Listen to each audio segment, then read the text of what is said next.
lidah. Siapa yang suka menggemakannya akan memakan buahnya. Hidup dan mati dikuasai lidah. Hidup dan mati dikuasai lidah. Siapa yang ngomong akan memakan buahnya. Nah, salah satu hal yang membuat orang entah hidupnya itu bisa berhasil atau tidak berhasil adalah apa yang dia katakan. Mulut itu adalah sesuatu yang sangat berkuasa. Kenapa bisa begitu?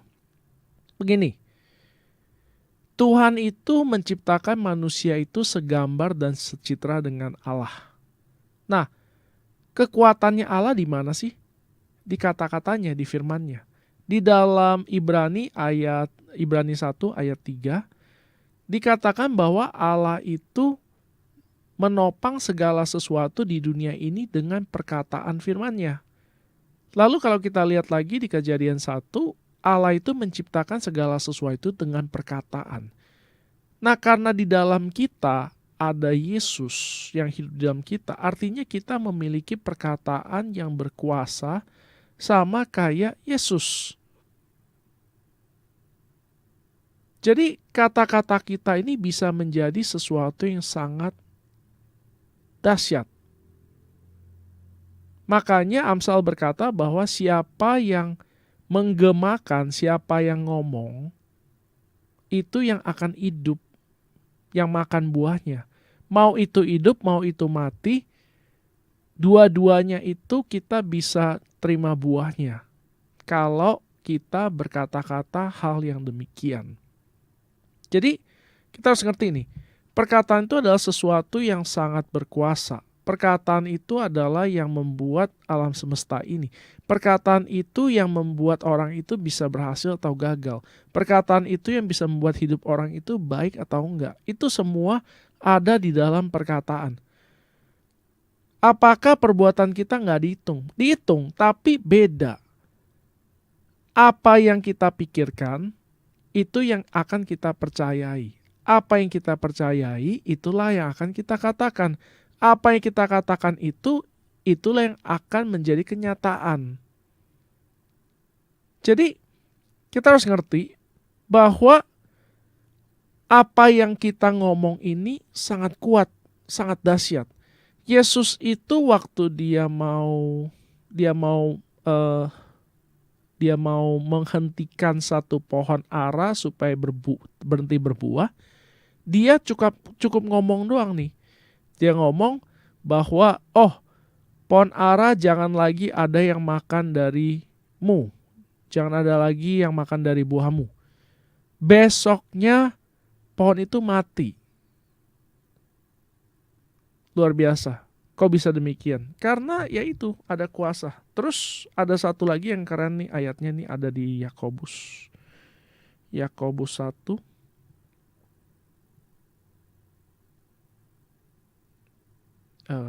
Yakobus 4 kayaknya.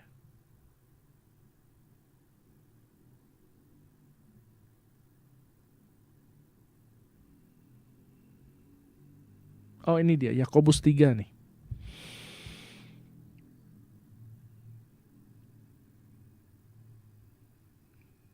Sebab kita semua bersalah dalam banyak hal, Yakobus 3 ayat 2. Barang siapa tidak bersalah dalam perkataannya, ia adalah orang sempurna yang dapat juga mengendalikan seluruh tubuhnya. Ini ayat yang sangat menarik. Jadi barang siapa yang tidak bersalah dalam perkataannya, bukan dalam perbuatannya nih. Dalam perkataannya, ia adalah orang yang sempurna yang dapat juga mengendalikan seluruh tubuhnya. Maksudnya gini, kalau kita bisa jaga omongan, berarti kita bisa jaga kelakuan. Kalau kita nggak bisa jaga omongan, berarti kita nggak bisa jaga kelakuan. Firman bilang begini, ayat ketiga, kita mengenakan kekang pada mulut kuda, sehingga ia menuruti kehendak kita. Dengan jalan demikian, kita dapat juga mengendalikan seluruh tubuhnya. Kuda itu dipasangin kekang pada mulutnya, supaya kita bisa kendaliin kuda. Kekang itu ada pada mulut, bukan di lehernya, tetapi di mulutnya. bukan di kakinya juga, di mulutnya. Jadi mulut itu adalah sesuatu yang sangat vital. Nanti kita lihat ayat-ayat di Amsal, banyak sekali tentang mulut. Ayat 4 nih, lanjut nih lagi. Yakobus 3 ayat 4. Dan lihat saja kapal-kapal walaupun amat besar dan digerakkan oleh angin keras, namun dapat dikendalikan oleh kemudi yang amat kecil menurut kehendak jurumudi. Jadi kendali itu di dalam kitab Yakobus ini adalah, setir itu adalah mulut. Demikian juga lidah ayat 5. Walaupun suatu anggota kecil dari tubuh, namun dapat memegahkan perkara-perkara yang besar. Lihatlah betapapun kecilnya api, ia dapat membakar hutan yang besar. Lidah pun adalah api, ia merupakan suatu dunia kejahatan dan mengambil tempat di antara anggota-anggota tubuh sebagai sesuatu yang dapat menodai seluruh tubuh dan menyalakan roda kehidupan kita. Sedang ia sendiri dinyalakan oleh api neraka. Semua jenis binatang liar, burung-burung serta binatang-binatang menjalar dan binatang-binatang laut dapat dijinakan dan telah dijinakan oleh sifat manusia. Tetapi tidak seorang pun yang berkuasa menjinakan lidah. Ia adalah sesuatu yang buas, yang tidak terkuasai dan penuh racun yang mematikan. Dengan lidah kita memuji Tuhan Bapa kita, dan dengan lidah kita mengutuk manusia yang diciptakan menurut rupa Allah. Dari mulut satu keluar berkat dan kutuk. Hal ini saudara-saudara tidak boleh demikian terjadi. Adakah sumber memancarkan air tawar dan air pahit dari mata air yang sama? Saudara-saudaraku, adakah pohon ara dapat menghasilkan buah zaitun dan adakah pohon anggur dapat menghasilkan buah ara? Demikian juga mata air asin tidak dapat mengeluarkan air tawar. Nah, jadi kita lihat betapa kuatnya Pak Yakobus menggambarkan perkataan itu. Ini baru Yakobus nih, belum Amsal. Kita lihat lagi beberapa contoh di Amsal.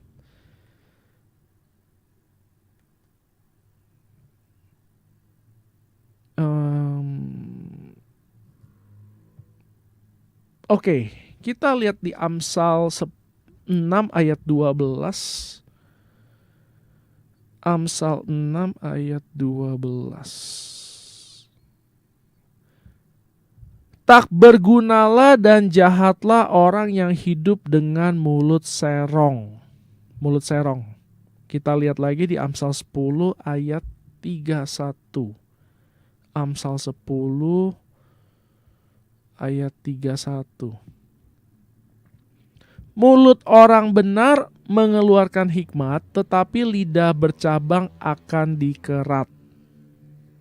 Lihat lagi contoh. Amsal 11 ayat 9. Dengan mulutnya orang fasik membinasakan sesama. Pakai mulut nih. Pakai mulut. Dengan mulutnya orang fasik membinasakan sesama manusia. Kok bisa? Jadi dari beberapa contoh ini kita bisa melihat bahwa Tuhan ini melihat perkataan kita itu sebagai sesuatu yang luar biasa serius. Dulu waktu saya belum menikah, saya ada di BPN ya. BPN saya pendek, cuma ada 4 kelas. Nah, perkataan yang di pertemuan pertama itu saya punya gembala tanya nih sama saya. Nah, istri saya waktu itu, calon istri. Apa sih hal paling penting di dalam pernikahan? Dia bilang, umumnya orang akan menjawab komunikasi. Lebih tepatnya lagi adalah kata-kata. Nah, orang itu seringkali tidak menjaga kata-katanya. Orang seringkali itu ngomong aja nih, asal jeplak gitu. Dia mau ngomong apa, dia ngomong aja. Ini bisa menjadi masalah besar. Kenapa? Karena mulut itu ngomong apa, tubuh itu akan menerima akibatnya. Jadi kalau kita punya satu anak kecil kita misalnya nakal, dia pergi ke mall, dia hancurin barang-barang, bapaknya disuruh bayar. Sama kayak kita nih, kalau misalnya kita tidak membiarkan mulut kita ngomong hal-hal yang baik-baik saja, sehingga dia ngomong asal, banyak orang akan terluka dan kita yang akan menerima akibatnya. Jadi, buat Tuhan perkataan ini bukan sesuatu yang main-main. Buat Tuhan perkataan-perkataan ini adalah sesuatu yang sangat serius. Nah, kalau kita udah ngerti nih buat Tuhan begitu serius, kita harus tahu bahwa ini adalah sesuatu yang harus dijaga mati-matian. Nah, banyak orang terbiasa kalau mereka ngerasain apa, mereka langsung ngomong aja. Mereka mikir apa, mereka langsung ngomong aja. Ini bukan tindakan yang bijaksana. Amsal berkata bahwa orang yang menyatakan sakit hatinya seketika itu juga adalah bodoh.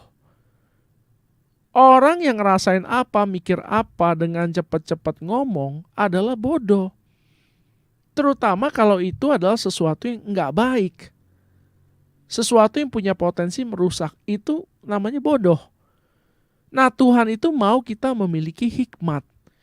Hikmat itu setengahnya, kalau nggak setengah mungkin lebih, adalah menjaga perkataan.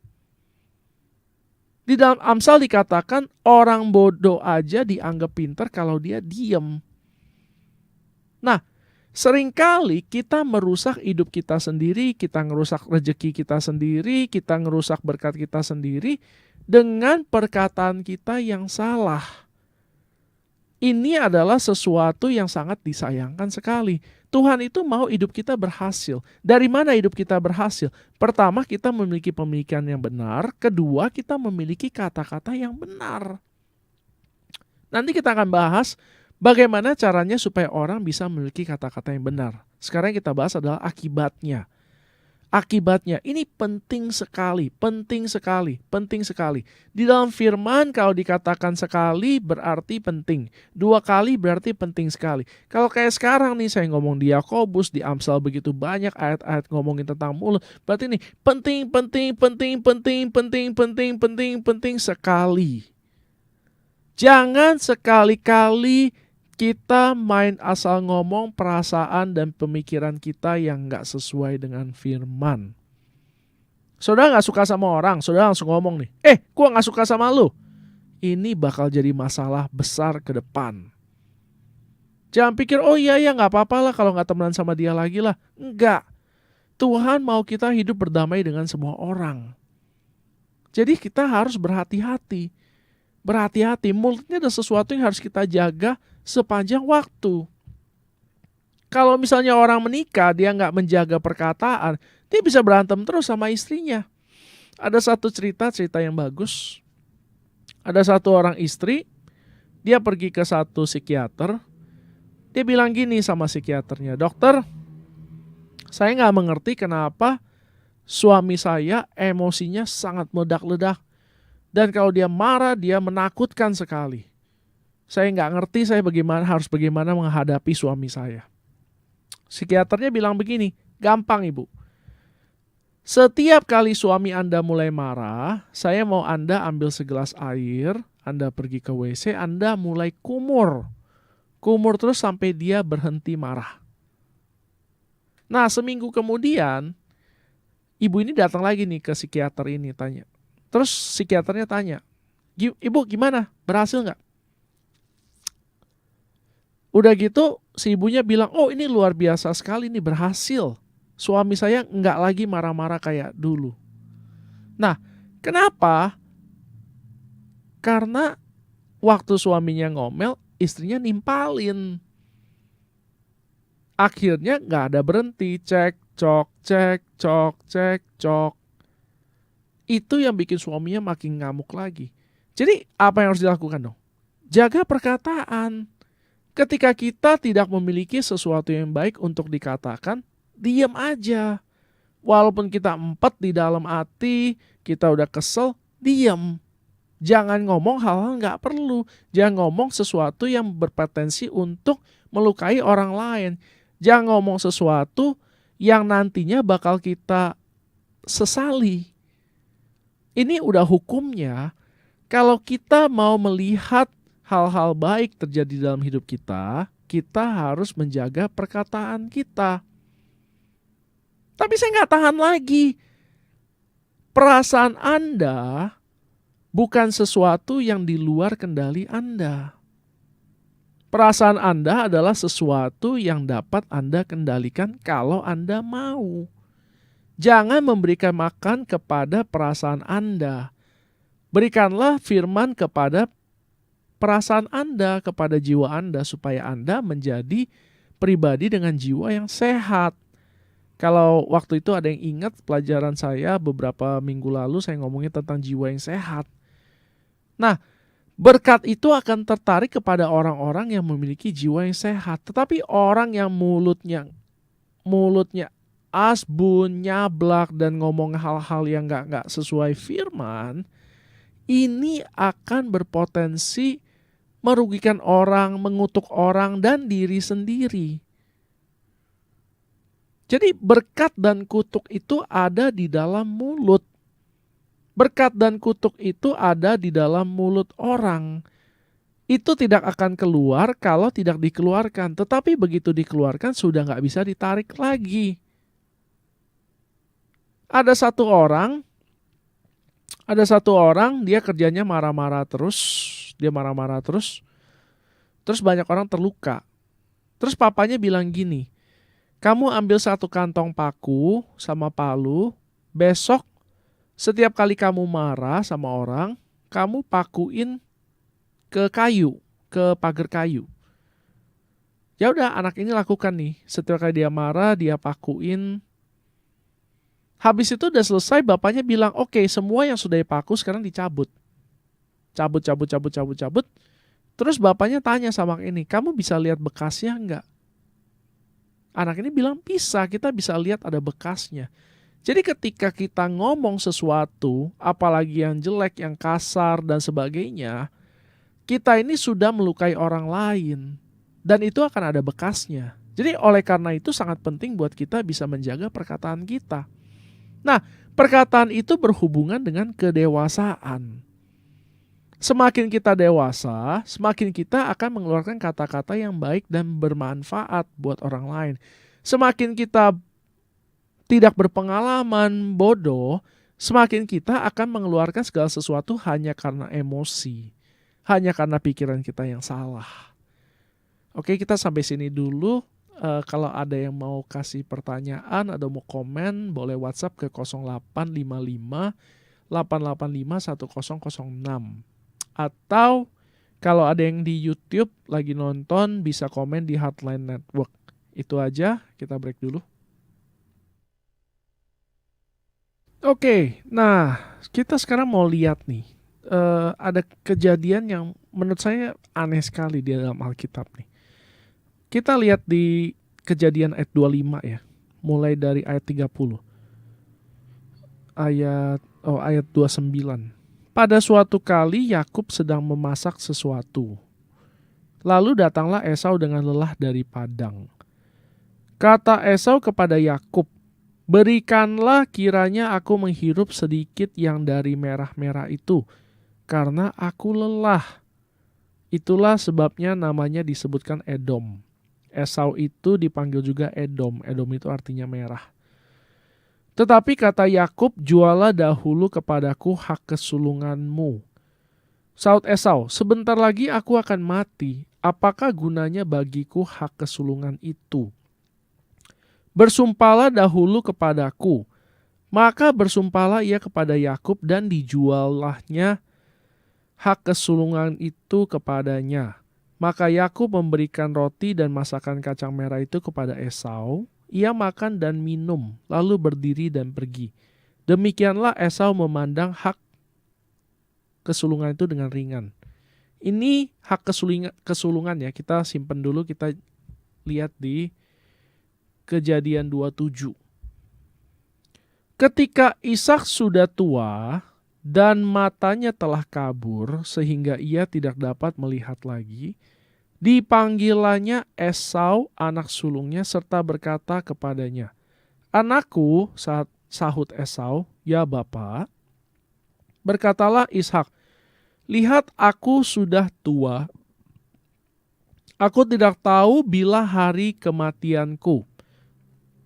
Maka sekarang ambillah senjatamu, tabung panah dan busurmu, pergilah ke padang dan burulah bagiku seekor binatang. Olahlah bagiku makanan yang enak, seperti yang kugemari. Sesudah itu bawalah kepadaku, supaya ku makan, agar aku memberkati engkau sebelum aku mati." Oke, nah ini ada kata memberkati. Garis bawahi. Ayat 5 lanjut. Tetapi Ribka mendengarkannya ketika Ishak berkata kepada Esau anaknya. Setelah Esau pergi ke padang memburu seekor binatang untuk dibawanya kepada ayahnya, berkatalah Ribka kepada Yakub anaknya, "Telah kudengar ayahmu berkata kepada Esau kakakmu, bawalah bagiku seekor binatang buruan dan olahlah bagiku makanan yang enak supaya ku makan dan supaya aku memberkati engkau di hadapan Tuhan sebelum aku mati. Maka sekarang anakku, dengarkanlah perkataanku seperti yang kuperintahkan kepadamu. Pergilah ke tempat kambing domba kita, ambillah dari sana 2 anak kambing yang baik, maka aku akan mengolahnya menjadi makanan yang enak bagi ayahmu seperti yang digemarinya. Bawalah itu kepada ayahmu supaya dimakannya, agar dia memberkati engkau sebelum ia mati." Lalu kata Yakub kepada Ribka ibunya, "Tetapi Esau kakakku adalah seorang yang berbulu badannya, sedang aku ini kulit-ku licin. Mungkin nanti ayahku akan meraba aku. Makanya nanti ia akan menyangka bahwa aku mau memperolok-olokkan dia.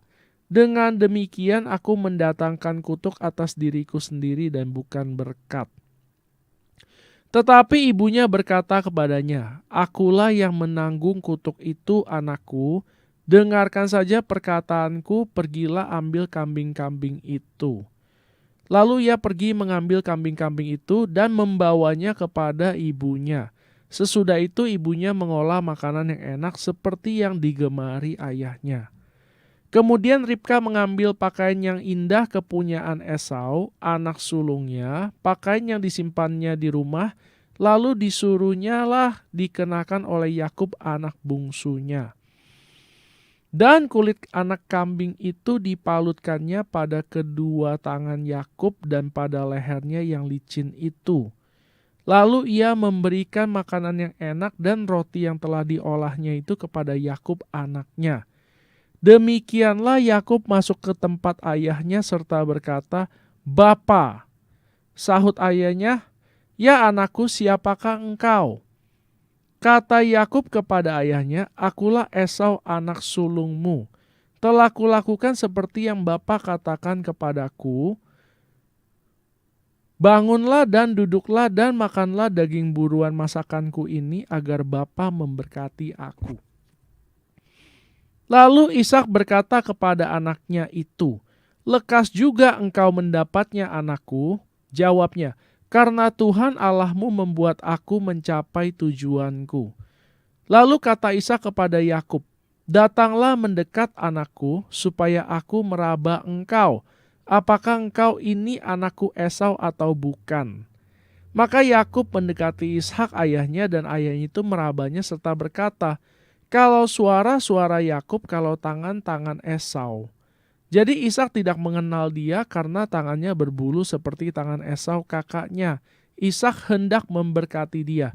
Tetapi ia masih berkata, "Benarkah engkau ini anakku Esau?" Jawabnya, "Ya." Lalu berkatalah Ishak, "Dekatkanlah makanan itu kepadaku supaya kumakan daging buruan masakan anakku agar aku memberkati engkau." Jadi didekatkanlah makanan itu kepada ayahnya, lalu ia makan, dibawanya juga anggur kepadanya, lalu ia minum. Berkatalah Ishak ayahnya kepadanya, "Datanglah dekat-dekat dan ciumlah aku, anakku." Lalu datanglah Yakub dekat-dekat dan diciuminya lah ayahnya. Ketika Ishak mencium bau pakaian Yakub, diberkatinya lah dia, katanya, sesungguhnya bau anakku adalah sebagai bau padang yang diberkati Tuhan. Allah akan memberikan kepadamu embun yang dari langit dan tanah-tanah gemuk di bumi dan gandum serta anggur berlimpah-limpah. Bangsa-bangsa akan takluk kepadamu dan suku-suku bangsa akan sujud kepadamu. Jadilah tuan atas saudara-saudaramu dan anak-anak ibumu akan sujud kepadamu.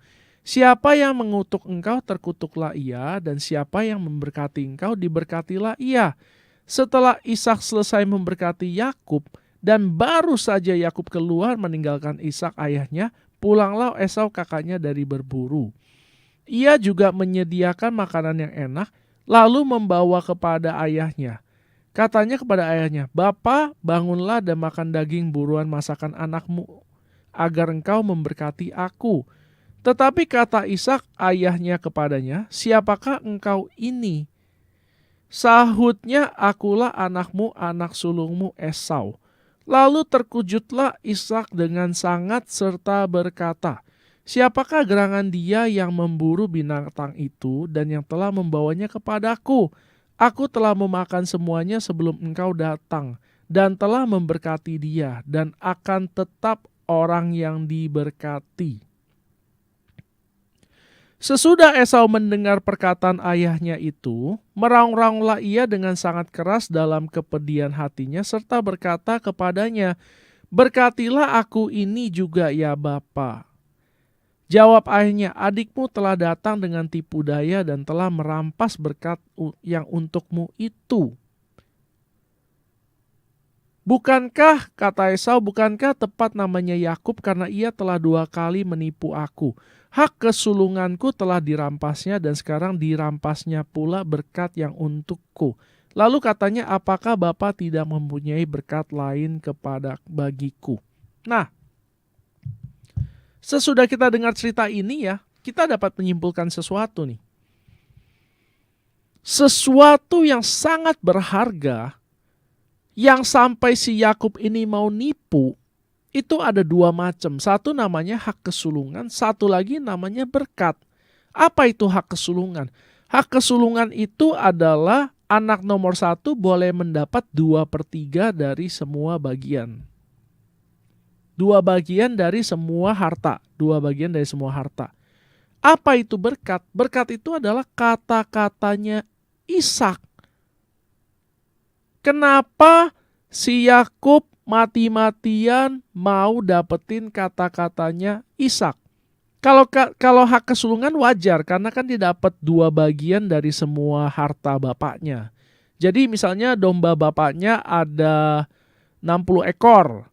Si Yakub akan dapat 40, si Esau akan dapat 20 karena hak kesulungannya sudah dijual.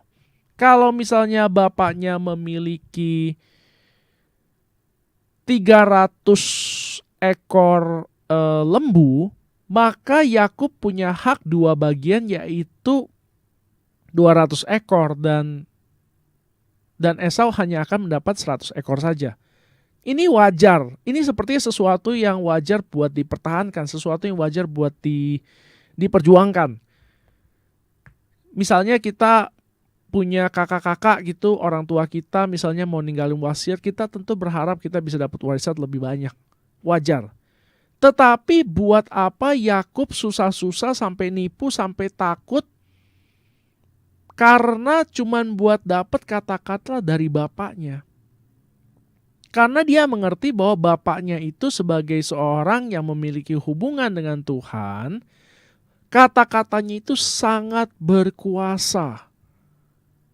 Jadi kalau misalnya Anda sudah menjadi orang Kristen, Anda sudah menjadi orang yang sudah lahir baru, kata-kata Anda bisa menjadi sesuatu yang sangat berkuasa.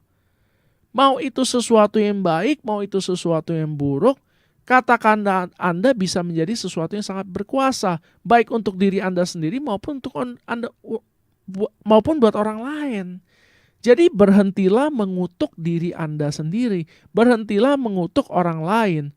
Mulailah perkatakan hal-hal yang memberkati diri Anda sendiri ataupun kepada orang-orang di sekitar Anda. Kata-kata itu sangat besar kuasanya. Kata-kata itu sangat besar pengaruhnya.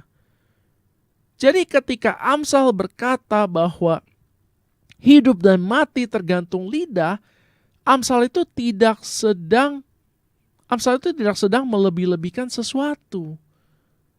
Di Yakobus bahkan dikatakan lidah ini kayak api yang bisa membakar seluruh hutan. Lidah ini yang bisa nentuin kapal itu mau kemana. Hidup kita mau kemana arahnya, itu semua tergantung dari perkataan kita. Jadi perkataannya adalah sesuatu yang luar biasa, sangat penuh kuasa, sangat dahsyat. Oleh karena itu sama sekali tidak boleh diremehkan. Sama sekali nggak boleh diremehkan. Bahkan ada satu ayat di dalam Amsal dikatakan bahwa orang itu dibuat makmur karena apa yang dikatakan mulutnya. Di mana itu ayatnya? Coba saya lihat ya.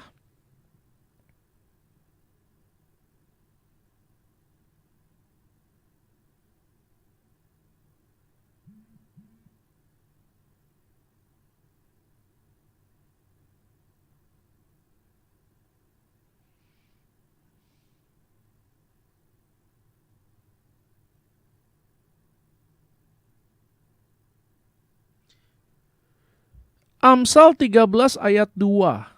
Dari buah mulutnya seseorang akan makan yang baik. Dari buah mulutnya orang itu ngalamin kelimpahan. Dari mulutnya orang itu mendapat sesuatu, baik itu baik, baik itu buruk, semuanya berasal dari mulut. Nah, bagaimana caranya supaya kita bisa memiliki perkataan yang baik? Kita akan jawab setelah yang satu ini. Kita akan iklan dulu. Kalau ada yang punya pertanyaan silakan WhatsApp ke 0855 885 100. Oke. Nah, ini adalah cara supaya kita bisa memiliki perkataan yang baik. Lukas 6 ayat 45. Orang yang baik mengeluarkan barang yang baik dari perbendaharaan hatinya yang baik, dan orang yang jahat mengeluarkan barang yang jahat dari perbendaharaannya yang jahat, karena yang diucapkan mulutnya meluap dari hatinya. Apa itu orang yang baik? Apa itu orang yang jahat? Orang yang baik adalah orang yang sudah lahir baru. Orang yang baik maksudnya orang yang sudah percaya kepada Yesus sehingga semua dosanya sudah ditebus. Enggak ada orang yang sudah ditebus dosanya itu masih menjadi orang jahat. Orang jahat adalah orang yang mengandalkan perbuatannya sendiri dan tidak mempercayakan dirinya pada pengorbanan di atas kayu salib. Definisinya Tuhan adalah kalau kita menerima pengampunan Dia berarti kita adalah orang baik, orang benar. Kalau kita nggak mau menerima pengorbanan Dia, maka kita adalah orang yang jahat. Kenapa bisa gitu? Karena semua orang adalah orang yang berdosa. Tetapi orang yang mau menerima pengampunan Tuhan, dosanya diampunin. Orang yang nggak mau, dosanya tetap ada. Artinya apa? Sederhana. Ketika kita percaya bahwa kita ini adalah orang yang sudah dibenarkan oleh Tuhan, kita percaya itu maka kita menjadi orang yang baik. Nah, ketika kita sudah menjadi orang yang baik, kita akan mengeluarkan kata-kata yang baik. Maksudnya perbendaharaan itu apa? Orang baik itu tidak memiliki hal-hal jahat di dalam hatinya. Jadi ini berpulang bagaimana caranya kita melihat diri kita sendiri. Ketika kita melihat bahwa kita ini adalah orang yang sudah benar karena Yesus, maka kita cuma bisa melakukan hal-hal yang baik, hal-hal yang benar. Orang-orang yang melakukan hal-hal yang jahat karena mereka tidak mengerti identitas mereka. Mereka pikir hidup ini cuma tentang diri mereka sendiri. Petrus berkata bahwa kita ini adalah orang-orang yang sudah ditebus dan kita tidak lagi menjadi milik kita. Kita ini adalah miliknya Kristus, kita sudah dibeli, harganya sudah lunas. Artinya adalah kita nggak bisa lagi ngeluarin perkataan-perkataan yang nggak sesuai dengan apa yang Tuhan mau. Karena kita udah bukan punyanya kita sendiri lagi. Mulut kita bukan punya kita sendiri lagi. Mulut kita udah punyanya Tuhan. Hati kita udah nggak bisa punyanya kita lagi. Hati kita udah punyanya Tuhan. Pikiran kita nggak bisa lagi punya kita, udah punyanya Tuhan. Semakin kita menyadari bahwa kita punyanya Tuhan, semakin kita akan melakukan hanya hal-hal yang Dia suka. Karena Dia nggak mau kita melakukan hal-hal yang jahat, maka kita akan melakukan hal-hal yang baik. Jadi ketika orang menyadari identitas dia bahwa kita adalah orang yang sudah ditebus oleh Kristus, kita sudah dibenarkan, kita akan mengeluarkan perkataan yang baik. Dan perkataan yang baik itu akan mendatangkan ganjaran yang baik. Sedangkan orang-orang yang tidak mau menerima pengampunan Tuhan, tidak mau menerima karya Yesus di kayu salib, tetap mau mengandalkan kebaikannya sendiri, disebut sebagai orang jahat. Orang jahat itu cuma akan mengeluarkan perbendaharaan yang jahat. Pikirannya jahat, jiwanya jahat, hatinya jahat, kata-katanya jahat. Satu ayat terakhir sebelum saya tutup, 1 Petrus 3 ayat 10. 1 Petrus 3 ayat 10. 1 Petrus 3 ayat 10.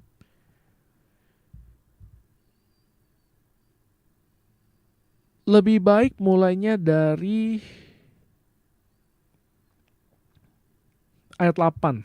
Dan akhirnya, hendaklah kamu semua, ini lagi ngomongin soal orang-orang Kristen, seia, sekata, seperasaan, mengasihi saudara-saudara, penyayang dan rendah hati. Dan janganlah membalas kejahatan dengan kejahatan atau caci maki dengan caci maki, tetapi sebaliknya hendaklah kamu memberkati. Karena untuk itulah kamu dipanggil, yaitu untuk memperoleh berkat. Sebab, nih kata kuncinya nih, siapa yang mau mencintai hidup dan mau melihat hari-hari baik, ia harus menjaga lidahnya terhadap yang jahat dan bibirnya terhadap ucapan-ucapan yang menipu. Jaga mulut. Bagaimana caranya? Dengan mengerti bahwa kita ini adalah orang yang sudah dibenarkan oleh Tuhan. Kita sudah dibeli. Jadi jangan begini nih. Oh, gua kesel, gua empet, gua pengen ngomong tapi nggak boleh, ini dosa. Bukan. Oh, saya sudah diampuni oleh Tuhan. Karena saya sudah diampuni oleh Tuhan, saya mengampuni orang yang bersalah kepada saya. Karena saya mau mengampuni dia, saya mau keluarkan berkat. Saya mau supaya orang ini hidupnya berhasil. Saya mau supaya orang ini anaknya baik. Saya mau supaya orang ini keluarganya diberkati. Saya mau mereka ini sehat. Walaupun kita kesel, kita empet, kita apa segala macam, ingat bahwa kita ini sudah lagi gak punya semua hak untuk mengeluarkan perkataan-perkataan yang gak sesuai dengan kehendak Tuhan. Karena kita adalah orang yang sudah dibeli. Kita ini, identitas kita ini adalah orang-orang yang sudah dibeli oleh Yesus. Jadi tanya sama Tuhan, Tuhan dalam keadaan kayak begini, saya mesti keluarin perkataan apa? Berkati. Jadi perkataan kita itu sangat penting. Nah, ketika kita, walaupun kita merasa hak kita dicurangi, kita memiliki alasan buat mengutuk, tetapi kita nggak mengutuk, bahkan kita memberkati orang lain dengan perkataan kita, kita akan melihat hari-hari baik. Kita akan melihat berkat turun ke dalam hidup kita. Kita akan melihat pekerjaan kita berhasil. Kita akan melihat anak cucu kita baik keadaannya. Nah, saya mau kesaksian. Jadi saya kalau misalnya saya lihat anak saya nih nggak mau nurut nih, dia bikin pusing, saya berdoa, saya ngomong begini, Tuhan Yesus terima kasih, anak saya baik, anak saya nurut, anak saya lembut hatinya. Nah, saya memperkatakan berkat terus-menerus. Saya nggak bilang gini, "Aduh, kenapa sih anak saya kok begini ya? Kok begitu ya? Kok nggak bener ya? Bla bla bla." Enggak. Saya bilang sama Tuhan, "Tuhan, terima kasih. Terima kasih saya berkati anak saya." Ini nih cara kerjanya nih. Nah, ketika saya mengecapkan hal-hal itu, saya lihat anak saya jadi makin baik, makin pinter, makin cantik, makin lucu. Ini adalah kuasa perkataan. Nah, saya katakan hal-hal yang baik, anak saya jadi baik dan saya juga yang nikmatin. Anda mau menikmati hidup, mau lihat hari-hari yang baik, perkatakanlah hal-hal yang baik. Ini aja dari saya, semoga diberkati. Sebelum saya mau tutup, saya mau kasih tahu dulu. Kalau ada yang butuh bantuan doa, ada yang mau tanya-tanya, terutama soal finansial, Anda butuh apa aja lah, mau tanya-tanya soal firman juga boleh. Atau kalau misalnya Anda diberkati, Anda mau memberi untuk mendukung siaran ini, Anda boleh kontak ke 0819 3218 4218. Sekali lagi 0819 3218 4218.